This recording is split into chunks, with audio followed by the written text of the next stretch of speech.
This is Long Shots, VSiN's premier golf betting podcast. Here's Matt Brown, Wes Reynolds, and Kelly Bidlin.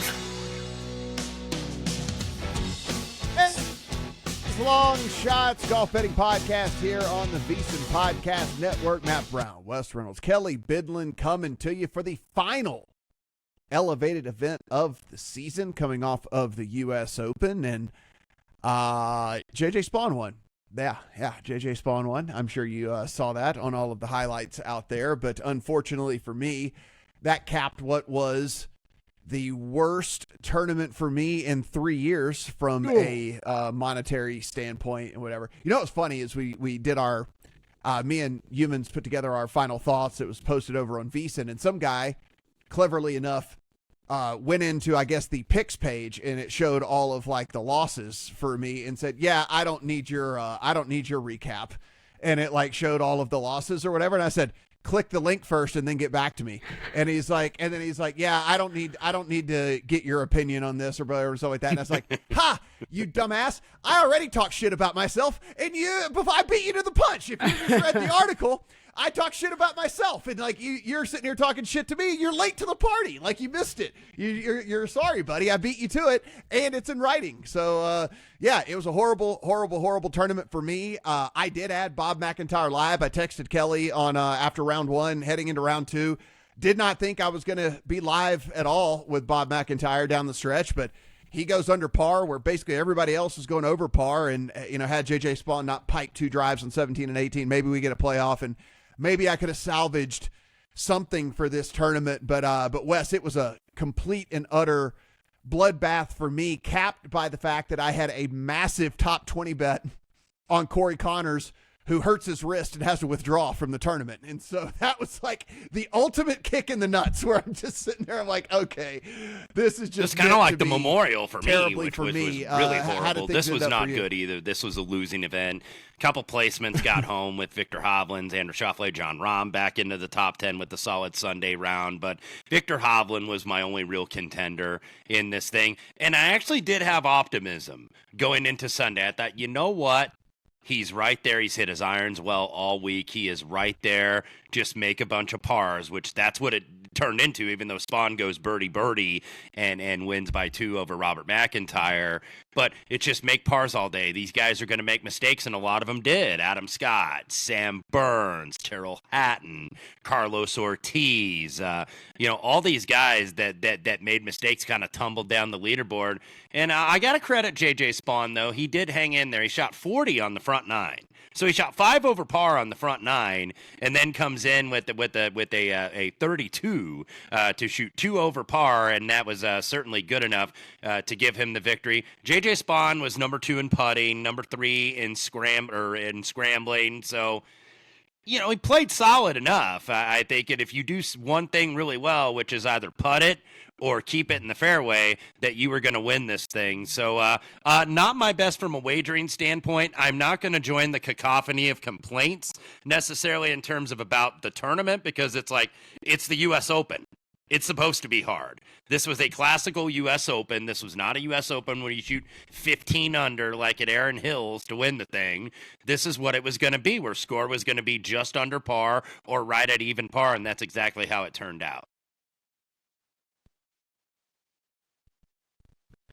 Yeah, I already talked to Kelly about this. I did my bitching. I'm actually on the opposite side of this. I thought this tournament was trash. If 156 of the best golfers in the world tee it up, and it takes a 64-foot miracle on the 72nd hole for one guy to shoot under par, I think the course failed us, and I think that the setup failed us. I'm okay for a hard test for these golfers, but nobody played well, and that makes our job impossible, because how do you handicap a tournament in which nobody played well? There was no skill set that stood out. It wasn't for bombers. It wasn't for accurate guys. It wasn't for anything. It ended up JJ Spawn made more putts than everybody else. He was second in the field in putting. And in a weird way, that's what it all kind of came down to. Can you get a favorable lie out of the rough? Did you get lucky enough that your ball sat up as opposed to got buried? What weird angle are you on comparatively to somebody else? Where did your ball end up in the bunker as opposed to where it ended up for somebody else in the bunker? So I don't know. seemed like it was a lot of luck to me, Kelly. I don't know where you fall on all of this, but yeah, I am on the camp of I thought the course setup was kind of trash. This conversation because this is like me talking politics. I'm very down the middle between both of you, I guess, because look, I think we have to separate it. From a betting standpoint, it sucks. I agree with everything you just said, Matt. I think looking back, I broke a lot of my own rules for the U.S. Open where it's like, I made one miss the cut parlay that got close to hitting. I should have bet more of those. Like, those were a way to profit this week. What I didn't do was ratchet down my bet size too much, is what I usually do with these tougher tournaments when variance is just going to come into play. And, like, we knew that ahead of time. We knew this was going to play tough, and I still went at it pretty hard. So that I'm kind of beating myself up over. I think from a betting standpoint, I agree with you, Matt. From a golf standpoint of just like a golf viewership fanhood, I still don't love it, but okay, if I'm going to sit here, what I've been saying all week is if I'm going to sit here during the year and complain about 25 birdie fests that we got to talk about throughout the PGA Tour schedule, then it's hard for me to complain about one single tournament being too tough. So in reality, the whole PGA Tour schedule, I would like to just be more towards the middle altogether. We don't have U.S. Opens that play this hard, and we don't have that many birdie fests. But I think as a golf fan, if I'm going to complain about all the birdie fests, then I have to be okay with this every once in a while. But it does suck as a bettor, and it was very difficult betting.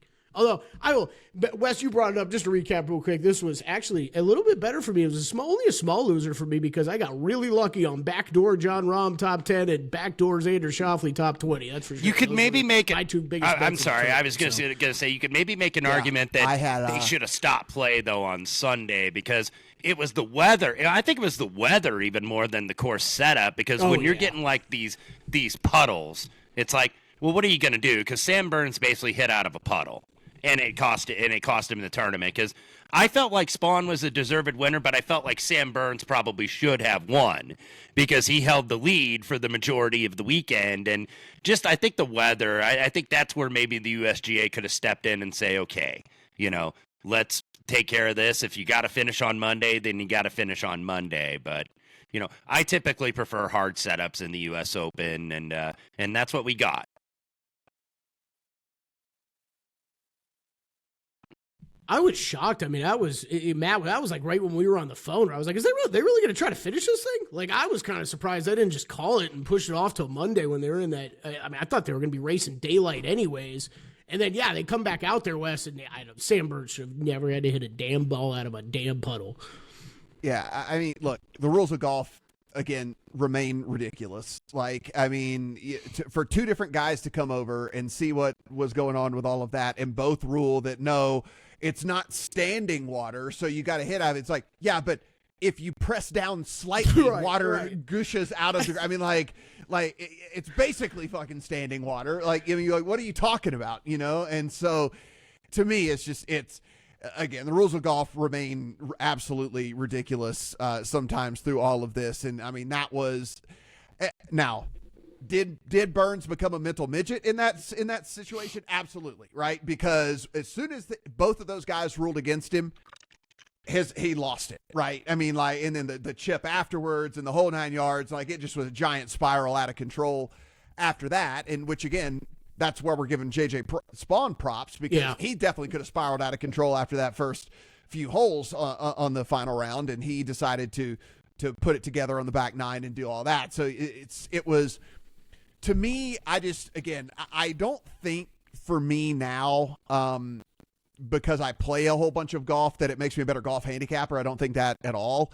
But what I do think it has done is because I played so many different courses and played some of the hardest courses in the world, actually. I mean, I've played Whistling Straits, and I've played Kiowa, and I've played Carnoustie, and I've played like all these courses that are incredibly hard. I think a fair setup is more what I'm looking for in all of this, and I just don't think that was a very fair setup the way that they had that out there.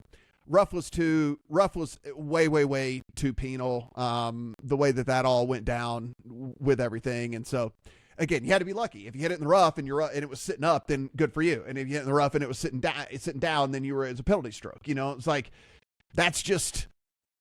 I don't know. It takes some of the skill out of it to me. It's luck. Like, how did the ball land in the rough? And like, to me, that's just not how I want it to be to be I am played. very glad from just a result standpoint, though. You guys both said it, but JJ Spaun went out and won the thing. I'm just very glad we're not sitting here after the U.S. Open, where somebody just kind of backed their way into it because everybody else fell out. I mean, Spaun went out there and did what he needed to do to win that tournament at the end. Like, I'll put it this way. The drive on 17, a lot of people were obviously driving well on 17. That hole was giving up birdies left and right. I thought the drive on 18, I thought the butthole might pucker. I thought, you're standing there and knowing as long as you can par this thing, you're going to win the U.S. I thought we could see some real butthole puckering going on there, and instead he just piped it right down the middle as good as you could possibly hit it. And I was like, okay, that's legit right there. I mean, those are the shots that matter the most. The only shot we're going to see forever about JJ Spaun winning a major is the last putt that he hit. But those are the shots that matter the most. Yeah. I mean, exactly. That putt didn't even have to fall, right? It didn't even need to fall. Two putts to win. Everyone's like, that putt didn't even have to fall. The drive was what was the hard part. I mean, you're standing on the tee box, knowing that your hands are probably sitting here doing like this, knowing that dude, if I put this in the rough, I could lose this thing, or if I hit the fairway, I'm probably going to win. Just absolutely fantastic with all of that. With that, you do see some, like you said, Kelly, some people did backdoor along the way that I think people are going to pull away that they had a bad tournament. But I mean, Scottie Scheffler T7, Jon Rahm T7, Xander Schauffele T12, Brooks Koepka T12. Weirdly enough, because of his final round 3 under, Rory top 20. Yep. It felt like Rory, had the worst tournament in the history of the world after making it on the number, making the cut on the number. He 3 unders, 67 on Sunday, ends up inside the top 20 in all of this. So some of those dudes, I think the perception isn't going to really match reality. What we have is Scottie Scheffler just top 10ing yet another major. Yeah, it's wild. Who's your guys' clown of the week? Because everybody kind of made a clown of themselves out there. There was a lot of opportunities. You could go with Rory talking. You could go. Didn't Shane Lowry forget to mark his ball or something at some point? And then I think the best one, my clown of the week, would be Wyndham Clark beating up the clubhouse. Apparently, that was smashing windows in the clubhouse. That's a way to act like a probably pro Bryson right DeChambeau did not expect he was going to miss the cut, and he did miss it pretty solidly. But didn't really make an ass out of himself in any kind of way. Like Shane Lowry, who I really like, kind of has. Of late, yelling at marshals, yelling at the caddy, what you said about Wyndham Clark, and then Rory not wanting to speak to the media. After all this, and this has been going on for about the last month, really, since the PGA. So, yeah, some guys, maybe Scotty's got them all aflutter here with how much he's winning lately, and that they haven't been able to beat him, even though he wasn't able to get it done last week. From a stat profile perspective, how about I'll go with Colin Morikawa, who was number 1 in the field in approach, number 1 in the field tee to green, dead last in the guys that made the cut in putting. Yeah. Literally 66 out of 66 in putting. 18th around the green, but 29th off the tee of the people that made the cut. You look at this stat profile and you're like, dude, if he could have even remotely putted, he at least, he's not going to win the thing because he was so bad, whatever. But I mean, But if you had a top 20, that was, by the way, the worst putting performance performance of his career on the PGA Tour. I think he lost a little bit less than 9 strokes, but maybe more on him later in this episode of Long Shots. The long tees coming from Wes Reynolds right there. Yeah, I think that the other thing for me, if I'm just going to, any sort of takeaway with all of this is live betting this tournament ended up probably being a fool's errand for most people out there. I know there was just a ton of bets that were getting added left and right. People going, if I do this or take this, or maybe I'll take this and doing this and whatever and stuff like that. And at the end of the day, it ended up being JJ Spaun that won the thing anyway. Lot of money getting flushed down the toilet there in the live betting market as well, which I'm sure the books had a There are day some with the times, and because I was asked, like, okay, Wes, who you adding? It was like, there are sometimes you kind of, got to eat your losses a little bit. If you had multiple guys in contention, that's one thing. But when you got like one bullet, I'm not going to add anymore. I don't feel good about how I handicapped the tournament, or certainly what the results ended up being. I thought the process was right, but the results were not. So it's like, I don't want to add all these guys where it's like, I'm going to have to add like 5 or 6 guys. And then you got to proportion it, and then you got to do the math and see, okay, I break even here, I make a little here. So sometimes, I know people want to get involved. And if you don't have a lot of exposure going in, there's certainly nothing wrong with that. But sometimes when it's just not your tournament, you just got to eat it and hope to get what you can out of it. No, totally. I think Matt, I think that was overall well said. I mean, I'm sure there's a lot of people.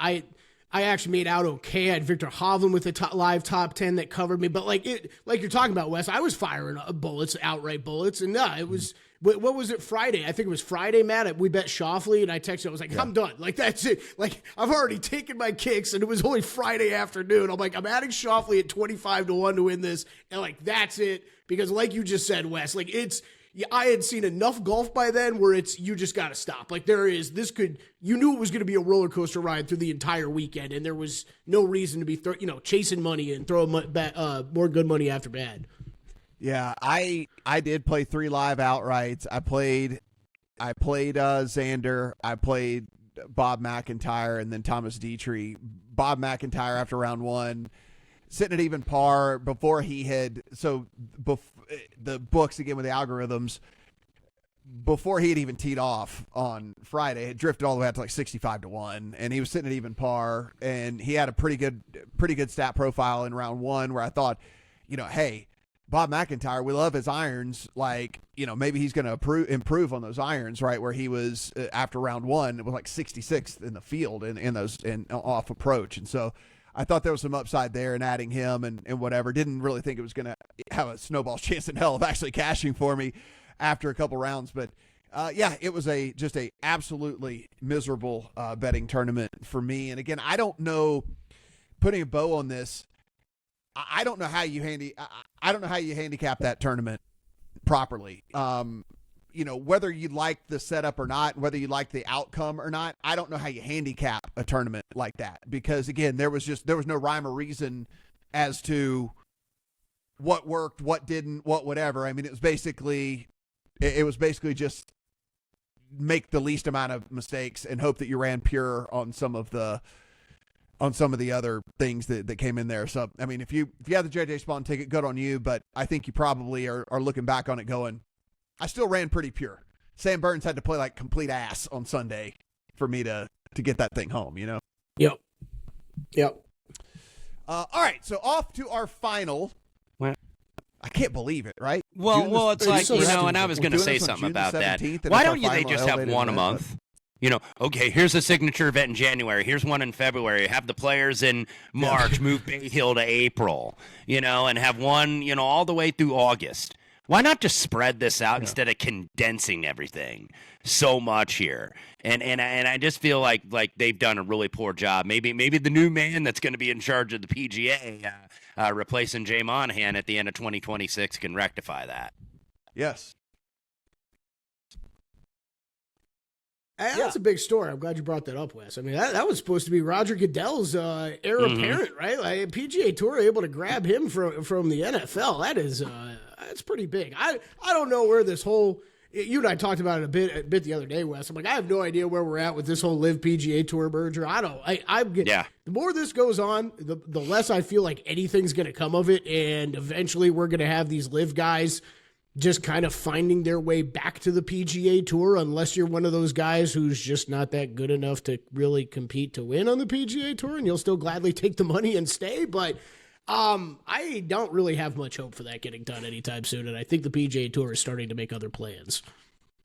Yeah, I mean, he spoke on it today, actually, and just basically said, look, I got to learn more about it. We'll figure out what's going on.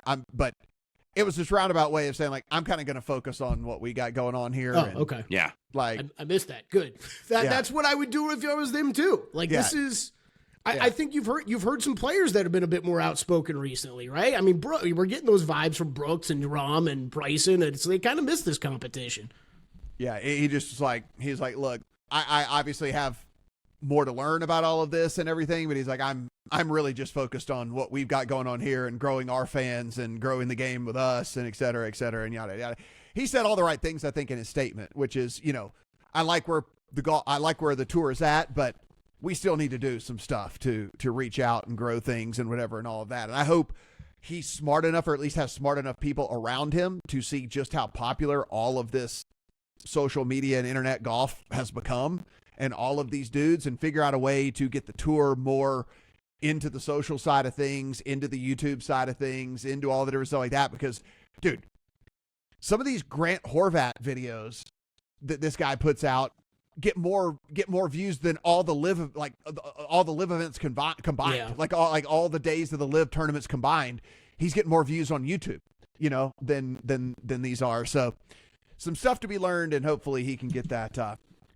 But we head to TPC River Highlands. Yeah, Hartford, Wes, Connecticut what are for we going the to find Travelers at Championship, TPC River formerly a long time known as the Greater Hartford Open. So what we're going to see, 72 players in this signature event that we mentioned earlier. Cromwell, Connecticut, about 12 miles south of Hartford. It is the shortest course that they have played so far this year, 68.44 as a par 70. People remember, of course, the lowest round in PGA Tour history was shot here in 2016 by Jim Furyk, who shot a 58 in the final round. So birdies can be had here on this course, but it's not a course that you necessarily overpower. You don't necessarily take driver. In fact, you're clubbing down a lot. You're hitting 3-metal, or you're hitting hybrid, or you're hitting longer irons, because you got relatively tight fairways, tree-lined here. Wind is the main defense. If it blows, it's not anticipated very much wind this week. It's actually played a lot easier the last 2 years. If you look at the score, it used to be kind of like mid-teens under par would win this thing. Scotty Scheffler won this at 22 under last year, and Keegan Bradley won it at 23 under the year before. So, kind of an interesting little Pete Dye course, originally designed by him in 1984. Only 5 water holes, about 69 bunkers, not a ton of bunkers, because they wanted to remove it because they wanted to create more like short little pitch and wedge shots into the green. Fairways are bent POA, kind of a Kentucky bent fescue mix in the rough. Rough is about 4 inches thick here, so you don't want to be in that stuff necessarily. Greens, 5,000 square feet on average, 5th smallest on tour. Average on the stimp. Bent POA. This POA, of course, is a little bit different in the Northeast. It's not like what you see at Torrey Pines or Pebble Beach or a lot of the California courses where it's bumpy. It runs a little bit more pure here. Not really a prototype that has won at this event. You've seen longer hitters win here, the Bubba Watsons, the Dustin Johnsons, and those guys, but you've also seen kind of slap hitters win here. Russell Knox, Ken Duke, Ches Reavie, guys that are a little more approach-oriented than they certainly are off the tee. So, very interesting course here, though. Like I said, par 70. There's that drivable one on 15 that is 296. Where you will see eagles there, but you'll see about as many double bogeys. So it is risk reward. It's Pete Dye golf. He likes to tempt you to hit towards the trouble because that gives you a better approach into the green. If you play conservative, then you have a tougher approach into the green. So that's what most Pete Dye courses like to do. Other Pete Dye courses on the tour: TPC Sawgrass, TPC Louisiana, Harbor Town, where the RBC Heritage is. So plenty of Pete Dye links out there, and then some other correlations that are the shorter courses on tour: Colonial, Pebble Beach, Sedgefield, and then the other Pete Dye designs, probably what you want to look at this week.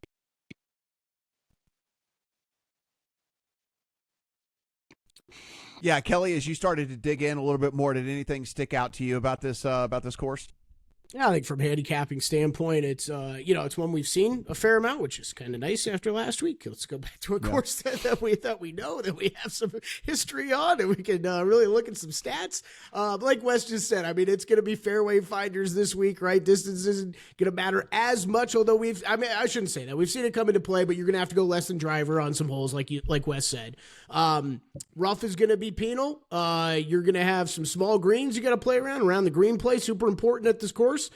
Second toughest on tour last year to gain around the greens, so that will be pretty important. But then it's going to be a lot of wedges and short irons into these greens. So we'll see guys firing at these pins and putting up some low scores. Yeah, it's an interesting deal for me. I tended to lean against driving distance this week for me, so I'm interested to see what you guys did as far as modeling standpoint. Scotty Scheffler is playing the event, so as you know, anytime Scotty Scheffler is in an event, Scotty Scheffler is, in fact, your short shot. So Scotty Scheffler coming in that you can find a 3-1 out there. It looks like at Bet365. I saw over 3-1 somewhere, but now I don't remember where. Yeah, it looks like you can get a 3-1 if you're in a Bet365 market, so that seems to be the best number out there on him. But it's your, after that, it's your typical, it's your Rorys, Collins, and things and stuff like that. And all of the guys that we've been betting all year long are kind of falling all in the same odds place, kind of in that 30, 40, 50-ish run where, all these guys that you've heard us talk about a million times here on the podcast. Get ready again. Yeah, are all right in there. At the top of the odds board, you do have Rory, who, again, now is out to 12-1 after his, I guess you said, again, air quote, poor performance this past week. I mean, he did at least make the cut and figure out a way to get into the top 20. He was hitting tee boxes, man. He was all kind of ticked off on Friday afternoon and somehow made the cut. Yeah. Oh, man. Yeah, and so, but, there are some of these guys who had really poor performances out there, namely Cantlay, Fleetwood, Justin Thomas. Like, these are all dudes, Sepp Straka. These are all guys that were pretty high on a lot of our boards and stuff and couldn't get it done. Ludwig could fall in that category as well. So Matt, let me interrupt you right there. What do we take away from last week to this week? Because I did think this thought exercise was pretty interesting. Like as far as guys who missed the cut last week or guys that played poorly, how did you approach guys? Me personally, nothing. I literally I took 0 away from last week at all. Nothing. I don't think that course was indicative of anybody's skill set, really. I think it's really all about the player. I don't really necessarily put too much into it. If you did like one thing well, especially like if it was your irons or something like that, and you go back and you see, okay, how well have they been hitting them for the last 3 weeks? And if the U.S. Open was an addendum to that, then good. Then that means that they're hitting their approaches really well. So you could take that from it. But yeah, I'm not willing to say, okay, a guy missed the cut last week, so he's not going to play well at the Travelers. Totally different event here, I think, this time. And if anything, maybe some of the guys that finished a little bit down the board are who you want to, guys that might have made the cut and finished 30th or 40th, or even guys that missed the cut. It's not necessarily, okay, load up on guys that were in the top 10 necessarily at the U.S. Open last week. Yeah, so I think my only takeaway, and I asked that only because I can't remember an event.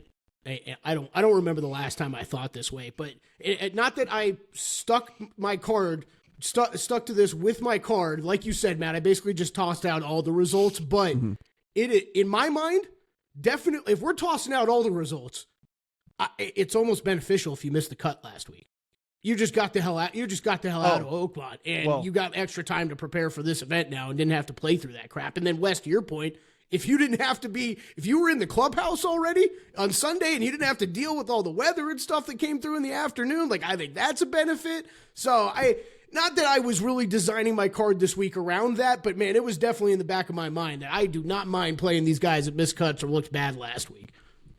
Yeah, I mean. Long tease for that too. Y'all are definitely going to see that I didn't give a shit. Like you're going to see in my betting card this week that I didn't care in the least bit what went on there.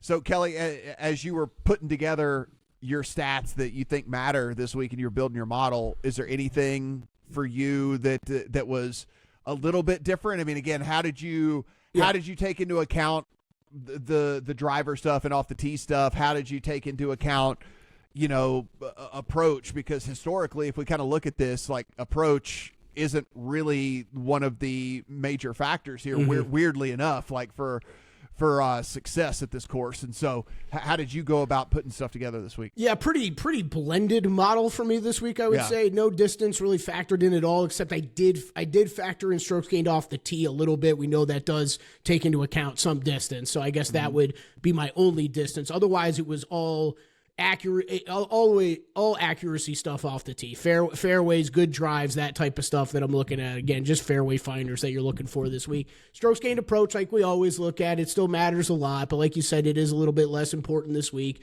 And sprinkled in like the proximity of 125 to 150. I didn't go heavy like on the ones around that, though. I think you could, and that's not a problem. We're really seeing, over 75% of approach shots coming under 175 yards. So I think just keep that in mind if you're at home handicapping this week. And then kind of looked at some of the aggressive approach stats. Greens and regulation is small, but then opportunities gained, looking at these guys that are going to really seek out the pins this week and be aggressive. And then it was par 4 scoring. Par 4's a little bit 400 to 450 yards. Wes, I know you like to build those in a lot. I'm sure that's something you factored in as well. And then it was, around the green, scrambling, bogey avoidance, a lot of that stuff. And then heavier strokes gained putting, just went generic strokes gained putting. Didn't go with any of the specific grass types, with it being a blend this week. So strokes gained putting, and that's the whole model. Yeah, same thing here. In terms of off the tee, how did you put stuff together this week? Tee, because I think players are going to club down here, because not only the thick rough, but a lot of the fairways kind of like the run out ends at a little bit over 300 yards. So it's not like you could smoke it 360 and be in the fairway and get like a big kick and it rolls, because they kind of bottleneck a little bit. So that's why you got to club down a little bit, because it's like, okay, why bomb it and, hit it in rough and hit it into trouble and end up missing a fairway instead of, hitting a 3-metal or hybrid or a long iron. So I used that. I used approach, 100 to 125, 100 to 25 to 150 for proximity.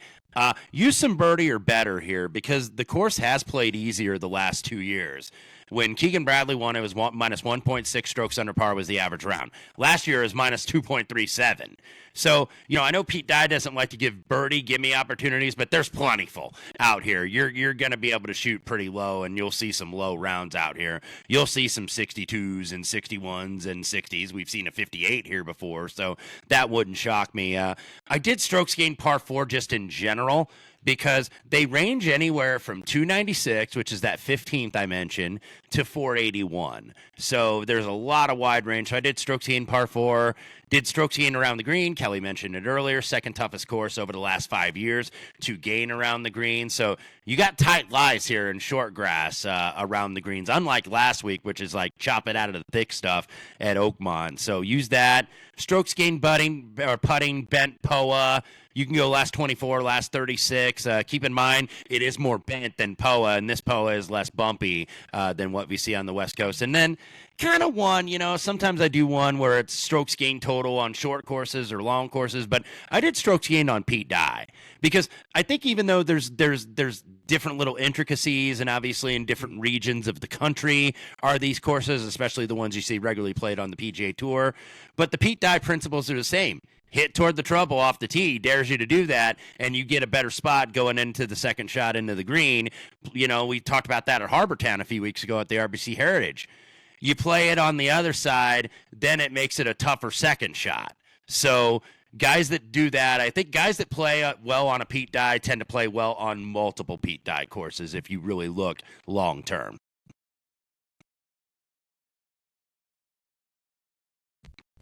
Yeah, the off the tee stuff for me, I did off the tee. I also did good drive, and then I also did a little bit of total driving. If you're, again, if you are a little bit longer, but you can actually keep it in the fairway, then I want to at least see that. But I didn't factor it in a ton. It wasn't very high percentage wise. I did do strokes gain on easy courses and on short courses. I think that there are guys that just play better on courses like this where you pretty much know how it's going to play. Hit the fairway, hit a wedge, and go in there and see what you can do. I did birdie or better, gained against the field, and then just a little bit of bogey avoidance and some scrambling stuff, because I do think that with these small greens, there will be some chances where people need to kind of get up and down to do all that. But that's basically the model for me this week. The least I did on approach maybe in quite a while, because we have seen here that historically approach has been less than tour average as far as being indicative of success here. So obviously it has to be in the model, but I didn't factor it near as heavily as I normally do with stuff. Here's a shocker, guys. Scotty Scheffler's number one. In the model. Yeah. Shocker. If he isn't, you're doing something wrong, I think. Yeah. Here's a shocker. He's number one in the model. I mean, like you said, Kelly, maybe you can get an over 3-1 out there or something. If you just want to fire one bullet and walk away, there is motivation obviously here for him. This is still a signature event. It's going to be $4 million first place. Like, there's all of that.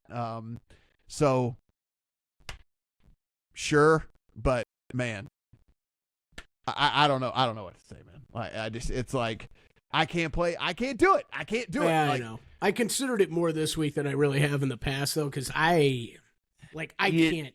Anybody got any interest when I saw it, I think there was an exchange that put him at 16, actually, and I saw actually some 14s. Now it's drifted down. I think a noted tipster recommended him. That is a big price for the guy. So, I can maybe at least understand why, where it's like, hey, I just got to play the price, man. You never see him at this kind of price. And I don't think he's going to continue to slump forever. I think, he's still in that little, weird spot where it's like, man, I just accomplished, what I wanted to accomplish for my career, finally got it done after 10 years.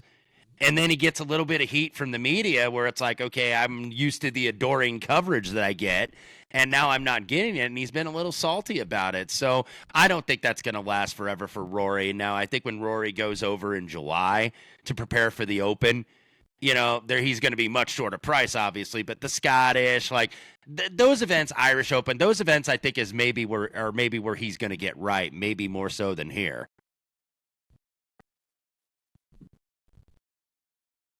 Yeah, I just to that point, Wes, I don't think I care to look at him all that closely until then. We brought that up last week. I thought the number last week said the same thing you just said, right? Where it was like, hey man, if you want to bet him over, we're looking at 12-1 on Rory McIlroy with what he's done this season. Go ahead, but man, I don't know what's going on. He's clearly got some off the course stuff going on. I'm not gonna guess at some stuff here, but it's not been great play, and the approach numbers are just so bad right now. I mean, consecutive tournaments losing strokes on approach. My point of bringing up Rory is, okay, I think there's just even more win equity for Scotty Scheffler at the top of the board. Morikawa really hasn't put it all together yet this year. I think Xander's there. He would be the number 2 guy for me this week behind Scotty Scheffler. But yeah, I don't know. I think the top of the board is a little flawed, so I don't hate it if you wanted to just bet Scheffler and call it a day this week. I considered it. Yeah, I mean, kind of the same with me. If somebody said they wanted to do it, I'm not going to talk you off of it. It's this course. Having said that, we'll get to my wheel of losers momentarily. Yeah. Oh no. Well, yeah, me too. But it's like. Yeah. I mean, it's like you look here and it's just like, I mean, okay, it's a course where guys might be able to just go out and throw darts at the pin. Who do you want to throw darts at the pin? I mean, Scotty Scheffler is like the guy you want throwing darts at the pin, I mean, so maybe there's a way to get in on him live, maybe he starts a little bit poorly or something, and we can. I just like that's the one where I'm like, Matt, you get taxed so heavily now to try to get in on him live. It's like we used to say that and mean it, and now I feel like we say it and it's like it's not really possible. It's like you're just gonna be further into the tournament. I don't know, man. I feel like I've been monitoring that all year, and it's just like we can't be like, oh, Scotty Scheffler, he's bet right now at this price. He's drifted up to plus 310 now. Now's the time to get in, right? We moved him a whole 10 cents. it's so really that, Wes. Yeah. It's crazy, man. Like, I feel like the past couple tournaments, it's like, oh, he's got to be a guy. Like, I tried to buy in on him multiple times during the U.S. Open. I'm like, I'm not playing that price. I'm not playing that.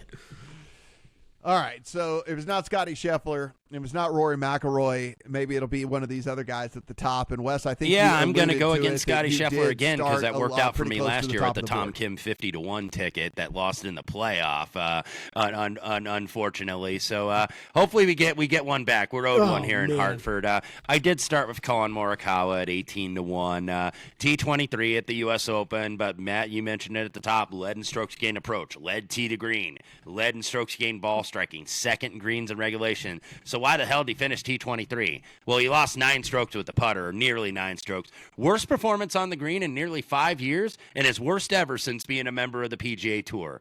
But prior to last week at Oakmont, he had been gaining on the greens in the last 3 starts. He gained at the Memorial, he gained at the PGA, and then the start before that. So I'm willing to say, and it's very hard to back a guy that putted that poorly last week, but I'm willing to say, okay, it was a little bit of an outlier. It has to be an outlier considering it was his worst ever. So he's only played here twice, by the way, because keep in mind, this is a signature event. So like when you look at the form sheet, when you go year by year, 2020, 2019, 18, 17, and go left to right, you'll see some guys that do play here every year. Colin Morikawa is not one of them. Colin Morikawa is here because it's now a signature event, not because he was a regular visitor to Hartford. So that's something to keep in mind with form. I think he was 13th last year, so he doesn't have a lot of finishes here. But this is a course you would think he would do great on because it's not too long. It relies a lot on precision, and that's the name of his game. He's the best iron. I think he's the second best iron player in the world behind Scotty Scheffler. So Colin Morikawa 18-1. And then we go with the familiar face, a guy that's actually won here back in 2023.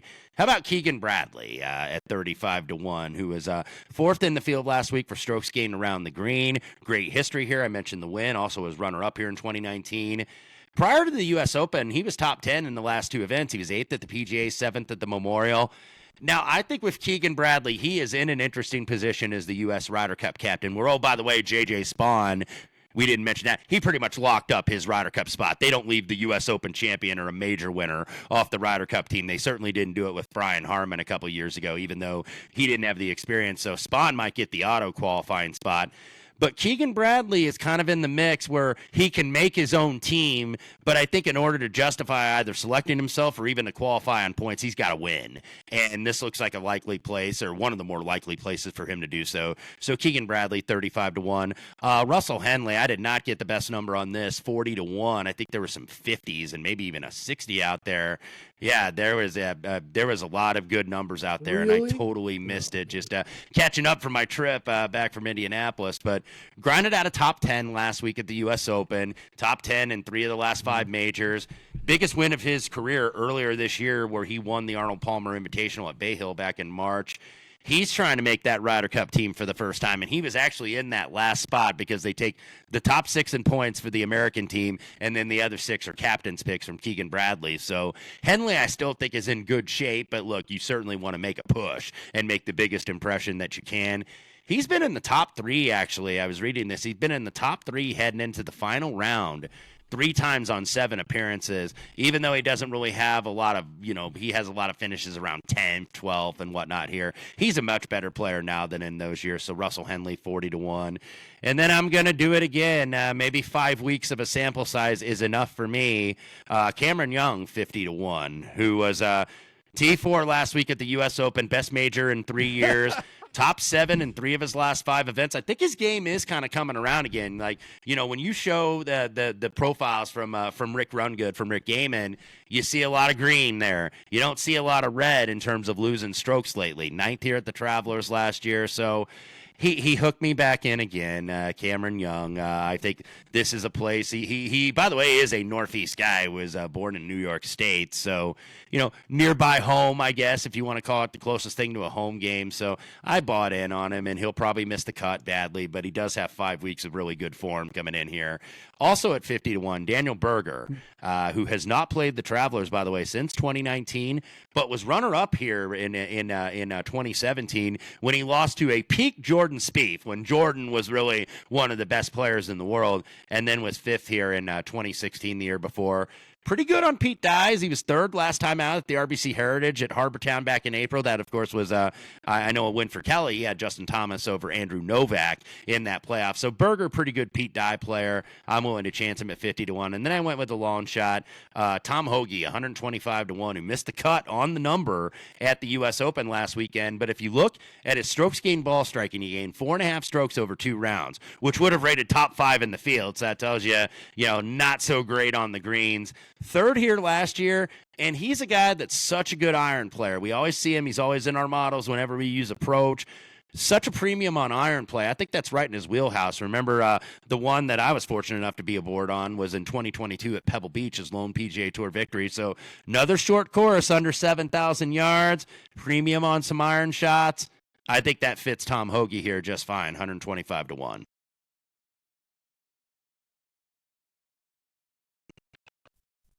It is. I dig it. Yeah, it is. Yeah, I know. I made a couple of those clicks as well. I just we'll see. Kelly, where did you end up? Well, I'm realizing after Wes just kind of ran through his stuff too that I just made a big deal about not taking anything away from last week, but I totally did, because there are names that are at the top of my model that I'm like, nope, I got no interest. And you know what, Berger? I'm just kind of burned out on you, bro. I'm just burned out on you, and I don't know if this is the perfect course for him, but at that number, I can't hate on it, Wes. But I skipped him, but he was. I'm talking guys that were top 5 in my model. That is, Berger was one of them, and right around that area again would be one Shane Lowry. But after that mess at the U.S. Open. Oh, man, I want to say I'm going back to the well with him, but it's been so many weeks in a row with me on Shane Lowry, and I don't know if he's going to be able to get it back. You in on him, Matt? Baby, I'm riding again. Saddle it up. I'm riding again with both of them. I don't care. Oh, both of them. There both you go. of them. All right, there we I go. Don't care. Wow. Let's go. Saddle it up. Well, they rated out very highly for me. That's what I got. I just don't have the mental stamina to go back to both those guys. I've been betting them so much this year. Well, let's see. So I'll go to one of my losers that I did bet last week, did miss the cut, and I will go back to. So I'll join you, Matt, in at least the losers aspect of it. It is one Sepp Straka. Bring him on again for me too. All of the lovable losers. I don't care. All the guys that played like ass. Just let's go. Let's fire it up. They got to leave early. They got to go hang out, do whatever. Let's go. Let's go. I mean, Shane had like a solid 24 hours to just grab a bottle of whiskey if he wanted to and just drink this off and still be fine for this week. So it's really, you're right. I really shouldn't be ignoring it as much as I am. I can't go back to clicking those guys this week. So Sepp is where I started. I'm on him 35-1. Man, I really like Keegan this week. I do, Wes. Man, a number like the all I'm going to say 35-1. I'm okay with. You get into something right around there, I'm okay with that. I didn't end up betting it. I still might add him. I'm going to see where his number moves. I saw some 25-1s on him this afternoon, though. And I'm like, I think that 25-1. No, there's no bigger Keegan Bradley supporter on the planet than this guy right here. This man. Not at 25-1, exactly, Wes. I do think there's numbers come into play and they matter. That is not something that I'm going to bet into. So at 35-1, I'm cool with that. Might be adding that to my card. I'm going to watch where he moves this week. I did want to mention him because I do like Keegan this week. I think my favorite play this week is Russell Henley. I'm with you on that one, Wes. I think this is a guy's game that really fits well here. 36 off the tee over the last 16 rounds, a little bit concerning, but we know he's not a huge distance guy and really checks the boxes for kind of everything else we're looking at, around the green, on approach, driving accuracy, scrambling ability, has got that all here. So really like Russell Henley this week. He's an outright play for me, as well as a top 20 bet on him. Also played a top 20 on Sepp Straka as well. So going back to the well, pretty heavy on those guys. I feel like this is Wes's dude. I'm going to borrow him for the week, Wes. Nick Taylor? Like, Nick Taylor, what you been doing lately, man? Like he's putting together a string of quality results here. Last 3 tournaments, dude's on a heater. T23 last week, T13 at the Canadian Open, 4th at the Memorial. The putter is red hot right now, and go into a tournament where you're going to need to be able to putt well. And there are not many guys we could say this about on the PGA Tour. Nick Taylor, though, he's got W's on his resume and a whole lot of miscuts. When we usually look for more consistent player types, but this guy wins every now and then. So 100-1, I'm in on Nick Taylor at that long bomb price.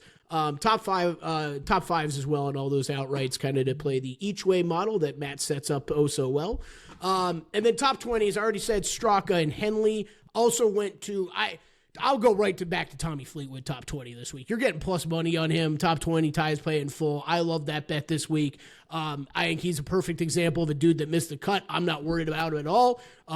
When you're talking, you talked about Colin Morikawa with this, Wes, right? It's the same player type, right? Find the fairway, great approach player, set yourself up, go up there, knock down some putts.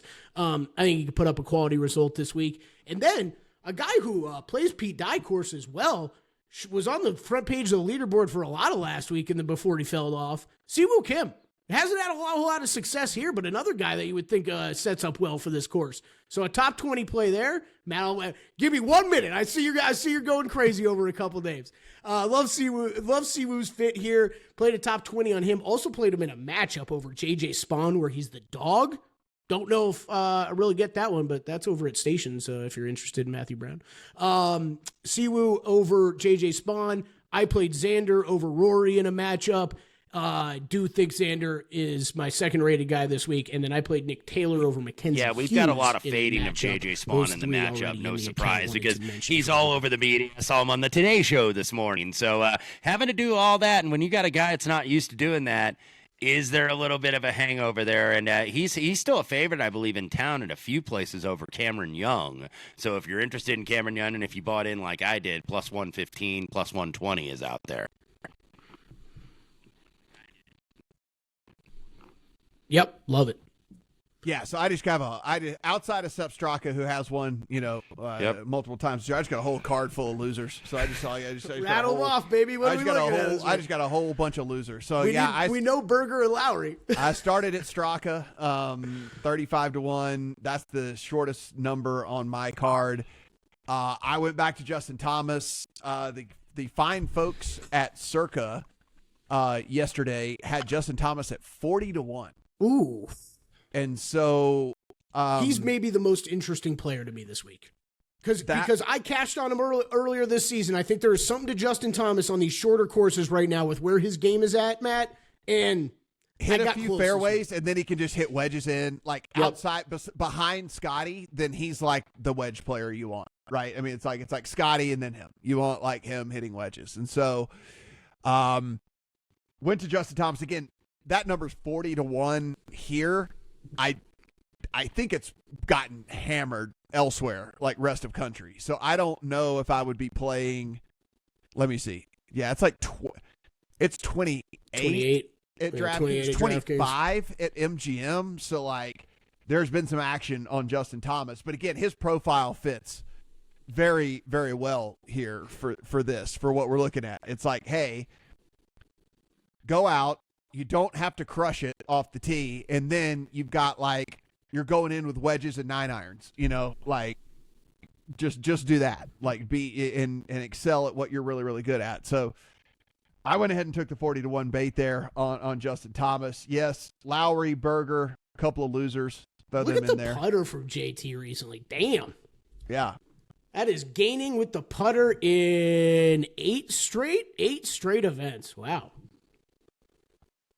Yeah, he's actually figured out how to make a putt or two here and there. So, Justin Thomas, like I said, Lowry and Berger already in the account. I don't need to say much more on them. You guys already have all that laid out. Obviously, I'm not worried about Lowry's performance last week, and I'm certainly not worried about Berger finishing way down the leaderboard. Not really. That course was not really laid out for Daniel Berger, so I'm not worried about that. So here's where things get interesting. I played the Woo as well. I've got the Siwoo in there. Played the Woo. So Woo at 55-1 from an outright standpoint there, Kelly. It is it's a model play for me. I mean, like the model he's way out there. The model loves the Woo. Anytime we get these courses where we're not worried about distance and it's like, hey, go fire at the pins, and like if you fall off, then you can scramble. I mean, the Woo is number one in this field in scrambling. Yeah. Oh, yeah. It's. Like, I wanted to mention that about Keegan too. I mean, it is Keegan and Siwoo Kim that are kind of right near the top. So if we are devaluing approach a little bit this week and around the green plays, what we're really looking at, those two guys are kind of right at the top right now. Yeah, the Woo is right there with that, and then also just like I said, I put in some emphasis on these like shorter courses and easy courses and stuff, and he's inside the top 30 on these like short courses, easy courses, things like that. So. I did put in the Woo. Now, the interesting thing to me is it's a leave off for right now, but I do need to mention Jordan Spieth is 7th, 6th, and 5th in 3 different versions of models that I ran. And you go in and you look, and it's like, I know the results have not necessarily been eye-popping with Jordan Spieth, but it's like, can we ignore the fact that, like, it's a pretty good stat profile for him of late? Like, yeah, it's damn good. I've actually bet him a couple times, and everybody knows how much I hate the guy. Like, it's a pretty good stat profile. Like, could he pop? Like, is it possible that for 1 week he pops? I don't know. I don't have it in there yet, but, man, you can find him at, like, 50 out there. I mean, being fair, Jordan Spieth is having a significantly better season than it feels like he has had in a long time. Yeah. Yeah. I mean, like you've got the profile pulled up for the people that are watching on YouTube. Like, there's not a lot of red. There's a lot more green than there is red. Yeah. The around the green play is great. If we're going to emphasize that this week, that's big. Wes, you dropped out for 1 second, but I brought that up about Keegan, Siwoo kind of being right up there around the green play this week. And yeah, Spieth's up there as well. Yeah, so it's, I don't know. I'm not going to say I'm 100% going to add him, but maybe there's some way that I'm going to figure out how to play Jordan this week, because it's just I can't argue with the numbers. I can't argue with what I'm seeing right there, and I think it's because he hadn't really like made a run at it. But I mean, Kelly, you see T12, T14, T18, 4th, T7, T20, like he's around. It's like you just need him to pop. Like, I mean, it's like one of those things, like these lurkers like run hot with something 1 week and you're going to get there, Yeah, no, I hear you. I'm just looking back at my bets. I bet him at the Memorial. I bet him at the Charles Schwab. I actually bet Spieth a couple times this year. I bet him at the PGA in a couple matchups. Yeah, man. Well, look at Craig Ranch. Like, take Craig Ranch, for example, where he's 4th outright. If he could have just run good with the putter, he wins. But he didn't gain anything with the putter. Like if he runs good with the putter, he wins. Like, it's just he had nothing there. So it's just, I don't know. It's something we just need him to pop. So I'm just throwing it out there 50-1. I have no idea. I have no idea where he's trending at right now. Like, Wes, I don't know where you think, if we think Jordan Spieth's on the way up or if he's kind of hit that ceiling, or that's the part I don't know with him, right? The play's been great this year, but I don't really know where he's going from here. Yeah, because he hasn't played poorly, but he hasn't been great either, so you're kind of like waiting. He's just been kind of consistent where he's still, I think, searching for that breakout performance, because he's one of those ones. A lot of the popular things that we've seen on GolfX or Golf Twitter this week is now people kind of projecting, okay, who's the Ryder Cup team going to be? Now that J.J. Spawn basically took a spot, even though he might have been considered for a captain's pick, but he essentially locked his ticket with the U.S. Open. So Spieth is kind of one of those, in the mix. It reminds me of like when we're getting into the NFL playoff chase, right? Where they have the in the hunt on the right side of the graphic. And that's where I think Jordan Spieth is right now, where there's opportunity for him to play himself on. But I think, he's got to show something. Even though his experience is a feather in his cap, you've just got a muck of players that I think are going to be for those non-automatic spots, certainly. Yeah, I would say, Matt, I'm lucky that he didn't rate so highly for me this week that I that I couldn't ignore him. I did. He was at least far enough down that I didn't really have to think about him too hard this week. But man, he's been up there for most of the past couple months for me. Yeah, the bomb that I threw in, mainly it was just because of the model play. I did throw a Bud Cauley ticket at 110 I to 1 almost played in. him, and he's the one that worries me of the long odd guys that I didn't play. Yeah, so he's 14th in one, 17th in another, and then there was one where I took out the stat that he was worst at just because I wanted to see how much it would affect. Oh yeah, because he's like his total driving, he's like 56th in this field or something or whatever in that. And so when I de-emphasized total driving, he went all the way up to 13th, and so anyway, Bud called it 110. Obviously, 110 to 1 guy is not supposed to win, but he modeled out way better. He modeled out way better than his odds dictated here. So, not the greatest last couple of tournaments for sure. But tore it up in Texas, though. Yeah, but you can see like there are Florida. Yeah, he's got the game anyway, maybe to tackle one of these easy courses. So. 110 to 1 on the old Bud Cauley, but that's where I sit right now. Like the whole typical disclaimer here, guys, I will have some sort of placement bet on every single one of the outright guys that I have. So there's that's in there, but I don't know if I'm going to add any separate placement bets because there wasn't anybody that I loved outside of, Fleetwood and Henley are really high up there in the model. So, I guess I could always add them like top 30 guys, top 40 guys, and they'll probably do that this week. But outside of that, I pretty much bet everybody that I had interest in. Yeah, I don't know about you, Wes. It's definitely Berger and Lowry for me will be the two that if I miss out on, my model tells me I'm a moron. Right. Sam Burns too. Sam Burns as well. Yeah, and I did consider a little Patrick Cantlay just because not that he's playing great, he's not, but top 5 here. I don't think I looked at Cantlay on a form sheet here because he's one of the guys that, like I mentioned, how Morikawa didn't play here very much. Now it's a signature event he does. Cantlay has played like here every year for like the last 8 or 9 years. He has never finished outside the top 15. And he was 5th and he was 4th last year. So it's like, does he finally get one? But I don't want to be a slave to that necessarily because he's just kind of been like, like Randy Jackson would say on American Idol. It's just kind of all right for me, and that's what Patrick Cantlay has been. He has not really been elite. Now, he's a guy that I think he's going to have a big tournament at some point this summer. Maybe it's going to be in one of the FedEx Cup events. I don't know, but I feel like he's going to have one. Hopefully it's not this week because I did not bet him. I'll probably use him in a placement, though. Yeah, I am not the biggest course history guy out there, but my God, if you are watching at home right now, that is a pretty incredible 7-year run right there for one guy. Yeah. I'm willing to let him beat me, though, I guess. Me too. I can't. And I'm probably the guy that backs him the most of any of the 3 of us, so. Yeah. If Wes isn't willing to play him, then I'm not either. Yeah, right. That's right. So lock him in to win. There it is. I like that. If Wes is not willing to play him, then I'm not either. So really, though, what we're talking about though is the by Tommy Fleetwood, Sepp Straka, Russell Henley, Siwoo Kim are all top 19 bets. That's really what they really are. It's just one spot's already taken up. Yeah, that's fine.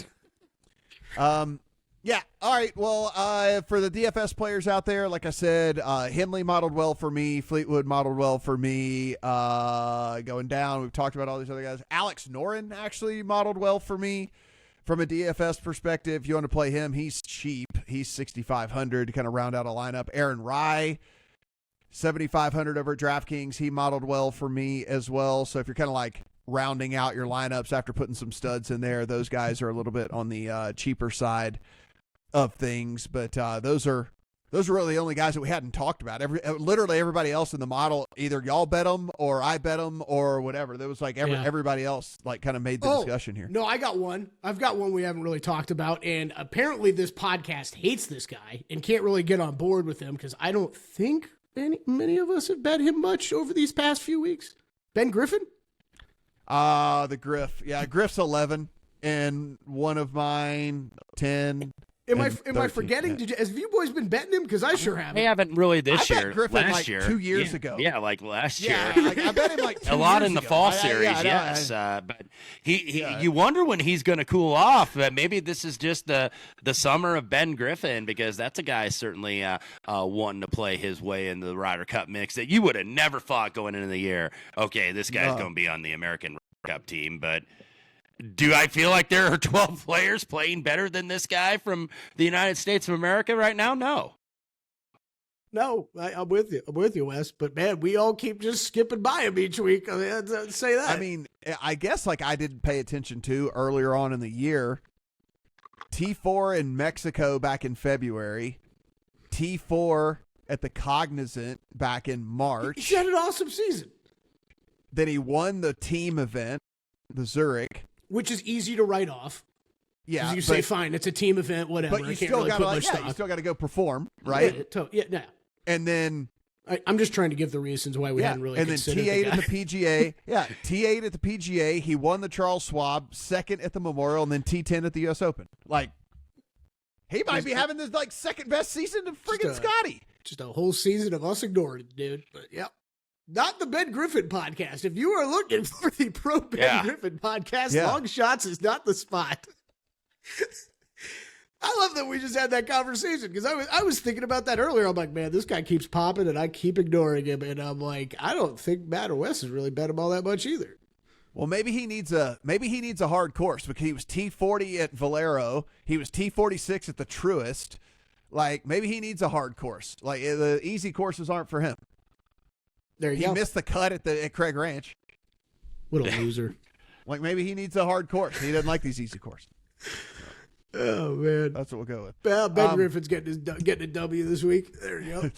All these plays will be up over at VSiN.com/picks, and anything we get added, of course, follow us on the Twitter machine, and then also over on the picks page as well. You can get started for as low as $9.99. We got $199 for a full year special, where you can also get a book if you want to get a book about football. So that's part of the deal. So go in, take advantage of all of that stuff. Again, VSiN.com/subscribe for that. For Kelly, for Wes, I am Matt. Good luck on all your Travelers bets. And play. There we go. Hey. Yes. Hey. You remembered this week. Shit, I forgot to record. Hey.